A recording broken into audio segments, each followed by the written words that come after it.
آیاتونو مبارکو کې خلق تفوس کې د نبی علیه الصلاۃ والسلام نو روایت د عبد الله بن عباس رضی الله تعالی عنه نه نقل لې چې د بنو قبیله بنو ثقيف یو سړی راغلی او د نبی علیه الصلاۃ والسلام نه تفوس کې کیف تكون الجبال یوم القیامه قیامت ورځ با د لوی غرونه دا بچرته وي. دلته الله تبارک وتعالى فرمایي چې خلق ستانه د غرونه متعلق تفوس کې نو دوه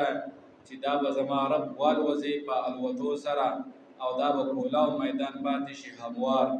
نه به پکې کوږوالی وي، نه به پکې موړ وي، نه به پکې اوچتوالی وي، بلکې داسې به وي که د مشرق کې څوک ودرېږي او مغرب کې څوک بیا مغرب والا به خلک مشرق والا وي، او چې مغرب کې ودرېږي مشرق والا به وي، او که شمال والا جنوب والا او جنوب والا شمال والا به وي. او داسې هم د تفسیر ذخیرة الجنان ذکر کړی داسې هموار سیز به وي که سړی د مشرق نه یو سیز راواچوي را روانې کړي هغه نه به دا را روانې ډارې په ډارې ودې بل مشرق مغرب طرف ته به دا روان شي. او بیا ذکر کړی دی چې لکه مونږه خانه کعبې ته هغه مونځ کوو نو چا طرف مشرق طرف وي د چا جنوب طرف وي بل علاقې والا بل طرف وي، او لیکن سجده او مونځ چې مونږ کوو د الله تبارک وتعالی ته